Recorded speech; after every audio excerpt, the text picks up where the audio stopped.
Hello friends, welcome back to my channel MPS programme with सिम प्रियंका। जैसा कि कल हम लोगों ने पढ़ा था, MGPE 011 की प्रीवियस ईयर क्वेश्चन को हम लोगों ने वॉच किया था कि कैसा कैसा क्वेश्चन आया है, क्योंकि प्रीवियस ईयर क्वेश्चन देखने से काफ़ी हिंट्स मिलता है। तो उनमें से एक क्वेश्चन था मानव सुरक्षा क्या है, और मानव सुरक्षा पर विभिन्न विचारों की संक्षिप्त व्याख्या कीजिए। ये प्रीवियस ईयर क्वेश्चन है और प्रीवियस ईयर क्वेश्चन को वन बाय वन हम लोग कल की वीडियो को देख चुके हैं। कल की वीडियो में बता चुकी हूँ मैं कि क्या क्या क्वेश्चन आया हुआ था, इस पर चर्चा नहीं करेंगे। अब हम लोग मानव सुरक्षा पढ़ने जा रहे हैं, क्योंकि बुक का नाम है मानव सुरक्षा ये, और इसको हम लोग MGPE 1011 भी कहते हैं। तो मानव सुरक्षा क्या है, अब हम लोग इसको समझते हैं कि मानव सुरक्षा है क्या। ठीक है, तो मानव सुरक्षा को समझने से पहले हम लोग सुरक्षा का क्या अर्थ होता है। ठीक है, तो सुरक्षा का अर्थ होता है किसी भी प्रकार की हानि से बचाव। ठीक है, किसी भी प्रकार की हानि से बचाव, जिसको हम लोग क्या कहेंगे, सुरक्षा। और सुरक्षा में मानव शब्द ऐड हुआ है, मानव सुरक्षा। जाहिर सी बात है कि ये मानव सुरक्षा से ही संबंधित है, क्योंकि हम सभी जानते हैं कि मानव एक प्राणी है और मानव को रहने, काम करने एवं प्रगति करने के लिए सुरक्षा की आवश्यकता होती है। मानव सुरक्षा का शब्द व्यक्ति या व्यक्तियों के समूह की सुरक्षा से है। मानव सुरक्षा का जो शब्द है वो व्यक्तियों और व्यक्तियों की सुरक्षा से है। ठीक है, जैसे कि हम लोग जानते हैं कि मानव जो है, मानव सुरक्षा, वो मानव सुरक्षा से ही संबंधित है। मानव को सुरक्षा चाहिए, क्योंकि मानव को रहने, काम करने एवं प्रगति करने के लिए सुरक्षा की आवश्यकता होती है। लेकिन परंपरागत दृष्टिकोण के अनुसार राज्य की सुरक्षा पर अधिक बल दिया जाता था। ठीक है, परंपरागत दृष्टिकोण के विचार से, ठीक है, परंपरागत दृष्टिकोण के विचार से राज्य की सुरक्षा पर अधिक बल दिया जाता था। परंपरागत दृष्टिकोण में क्या था? परंपरागत दृष्टिकोण में ऐसा माना जाता था कि अगर राज्य सुरक्षित है तो राज्य के अंदर रहने वाले हर लोग भी सुरक्षित होंगे। परंपरागत दृष्टिकोण में ऐसा मान्यता था कि अगर राज्य सुरक्षित है तो राज्य के अंदर रहने वाले सभी लोग भी सुरक्षित होंगे। ठीक है, उस समय व्यक्ति की तुलना में राज्य को प्राथमिकता दी जाती थी। उस समय क्या था? उस समय व्यक्ति की तुलना में राज्य को अधिक प्राथमिकता दी जाती थी। क्यों? क्योंकि जब द्वितीय विश्व युद्ध के पश्चात इस विचार में परिवर्तन आया। द्वितीय विश्व युद्ध जब हुआ था तो इसमें क्या हुआ, ये जो परंपरागत दृष्टिकोण का जो विचार था कि अगर राज्य सुरक्षित होगा तो राज्य के अंदर रहने वाले सभी लोग सुरक्षित होंगे। लेकिन जब द्वितीय विश्व युद्ध हुआ तो इसके पश्चात परिवर्तन आया और व्यक्ति के सम्मान, अधिकार तथा स्वतंत्रता को सुरक्षा के अंतर्गत देखा जाने लगा। ठीक है,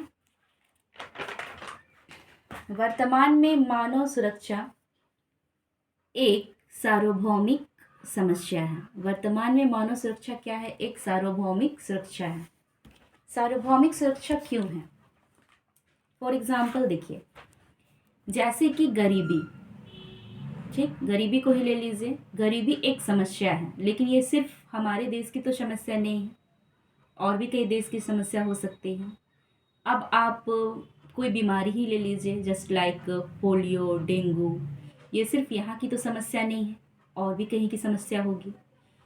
तो ये जो समस्याएं हैं, ठीक है, ये सार्वभौमिक समस्याएं हैं, यानी हमारे देश में भी है और अन्य देशों में भी है। यहाँ सिर्फ एक देश अगर सुरक्षित हो जाएगा तो वो सुरक्षा नहीं होगा, मानव सुरक्षा।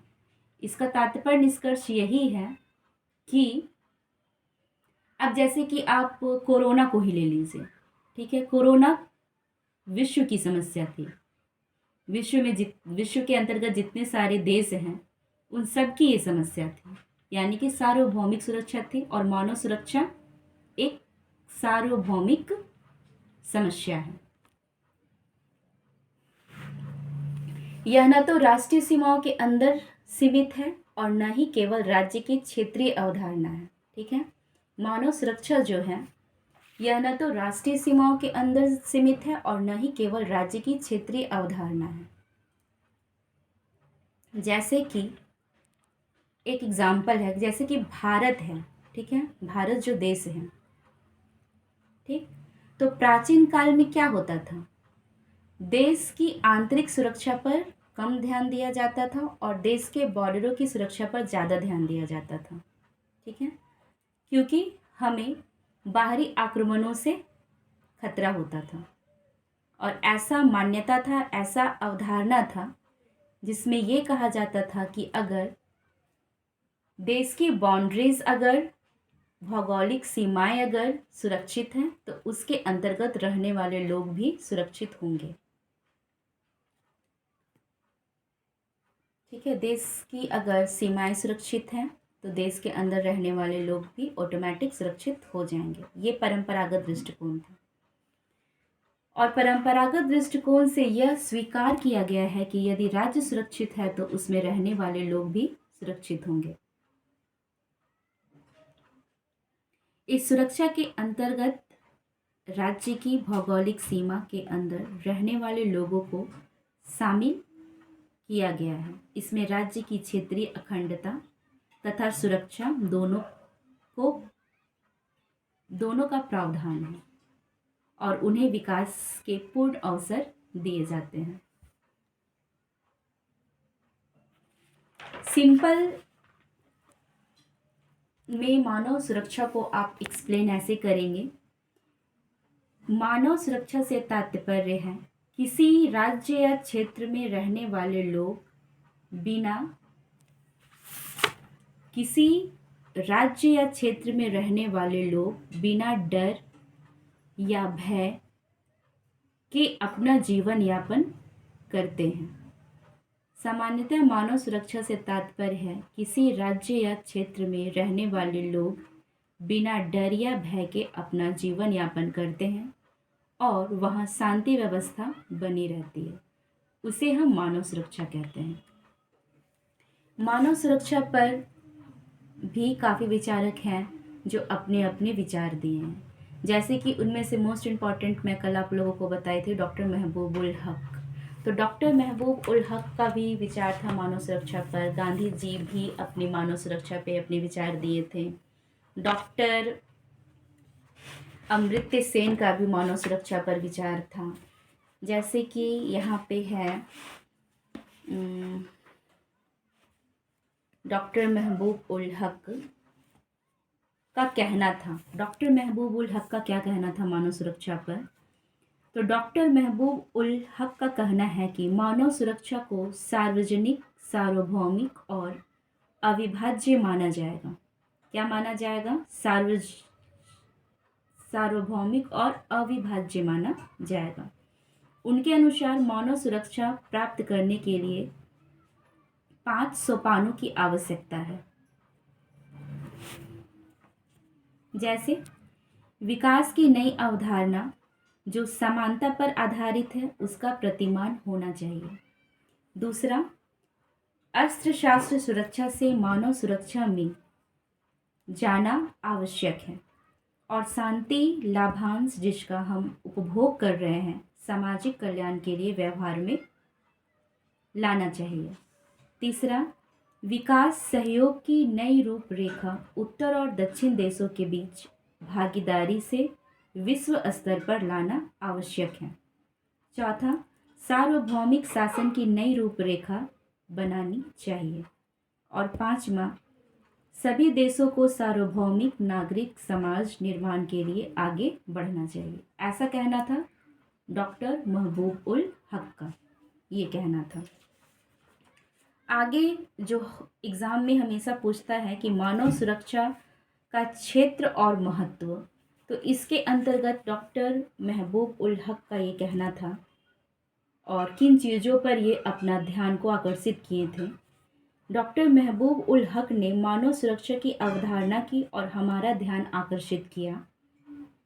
यह सुझाव दिया था कि निम्नलिखित 7 क्षेत्रों में संकट और असुरक्षाएं शामिल करने के लिए सार्वभौमिक या मानव सुरक्षा के क्षेत्र का विस्तार किया गया है। डॉक्टर महबूब उल हक के द्वारा आर्थिक सुरक्षा होना चाहिए, खाद्य सुरक्षा होना चाहिए, स्वास्थ्य सुरक्षा होना चाहिए, पर्यावरण सुरक्षा होना चाहिए, व्यक्तिगत सुरक्षा होना चाहिए, सामुदायिक सुरक्षा होना चाहिए और राजनीतिक सुरक्षा होना चाहिए। किनके अनुसार? डॉक्टर महबूब उल हक के अनुसार। क्योंकि मानव सुरक्षा क्या है? एक सार्वभौमिक समस्या है।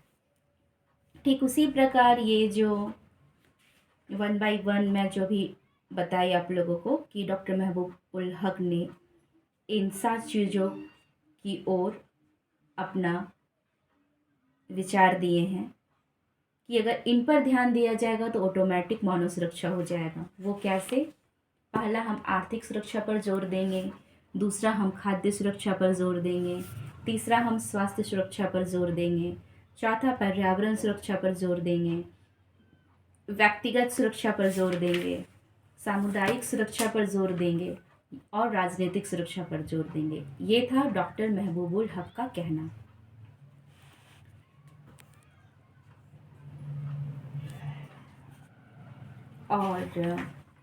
और गांधी का क्या विचार था? गांधी जी का क्या विचार था मानव सुरक्षा पर? अब हम लोग उसको थोड़ा सा देख लेते हैं। इसमें दिया हुआ है कि महात्मा गांधी ने मानव सुरक्षा शब्दों का प्रयोग नहीं किया, संभवतः इसलिए कि उस समय यह शब्द और सुरक्षा की अवधारणा प्रचलित नहीं थी और गरीबी, असमानता को आर्थिक समस्याओं के रूप में नहीं देखा जाता था और न कि सुरक्षा समस्याओं को नहीं निपटाया जाता था। महात्मा गांधी का क्या कहना था मानव सुरक्षा पर? मैं वो पढ़ रही हूँ, आप लोग कृपया ध्यान से इस चीज़ को सुनिए, क्योंकि ज़रूरी नहीं कि डॉक्टर महबूब उल हक मोस्ट इम्पॉर्टेंट है तो अगेन वही पूछे, लेकिन इम्पॉर्टेंट है, नेसेसरी है कि आप लोग, चाहे वो गांधी का विचार क्या है मानव सुरक्षा पर या डॉक्टर अमर्त्य सेन का मानव सुरक्षा पे क्या विचार है और महबूब उल हक का क्या विचार है, इन सभी के दृष्टिकोण को 1 बाय 1 पढ़ लिया जाए ताकि कोई भी आए वो आप लोग अच्छे से एक्सप्लेन कर दे। जैसे कि अभी हम लोग थोड़ा सा लर्न कर रहे हैं कि मानव सुरक्षा पर गांधी का क्या विचार था, गांधी जी के क्या विचार थे।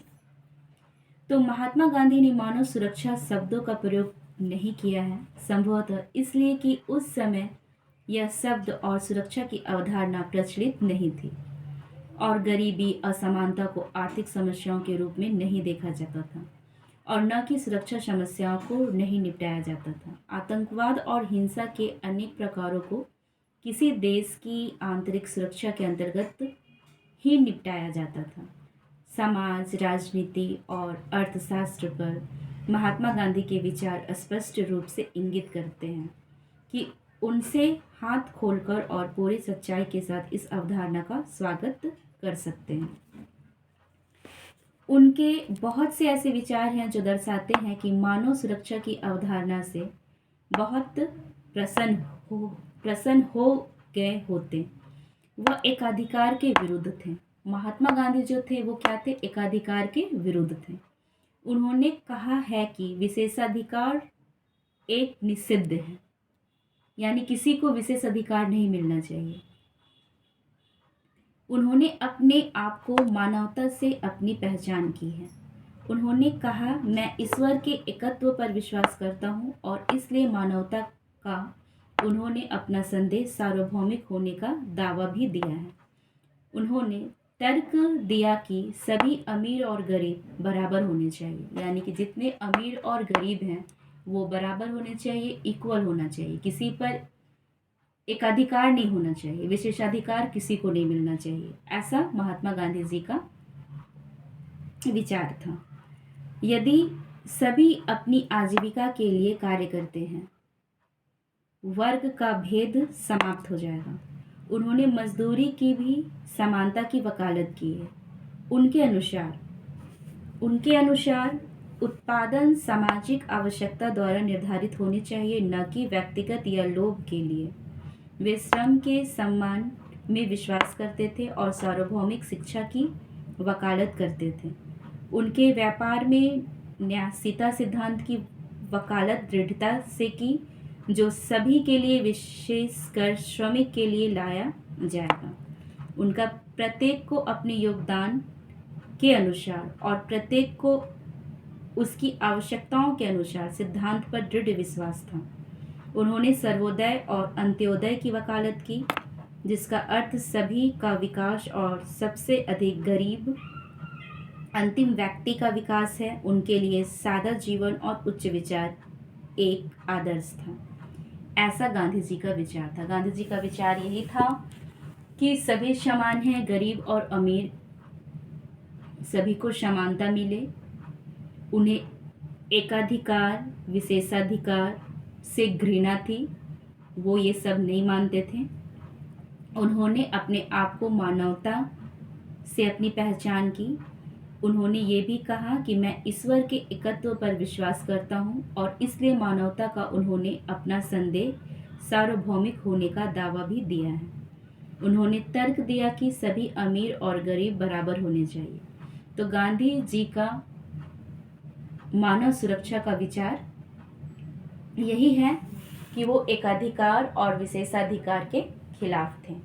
और डॉक्टर महबूब उल हक का मानव सुरक्षा पर विचार यही था कि अगर आर्थिक सुरक्षा को अच्छा किया जाए, खाद्य सुरक्षा पर ध्यान दिया जाए, स्वास्थ्य सुरक्षा पर ध्यान दिया जाए, पर्यावरण सुरक्षा पर ध्यान दिया जाए, व्यक्तिगत सुरक्षा पर ध्यान दिया जाए और सामुदायिक सुरक्षा पर ध्यान दिया जाए और राजनीतिक सुरक्षा पर ध्यान दिया जाए, तभी मानव सुरक्षा संभव है।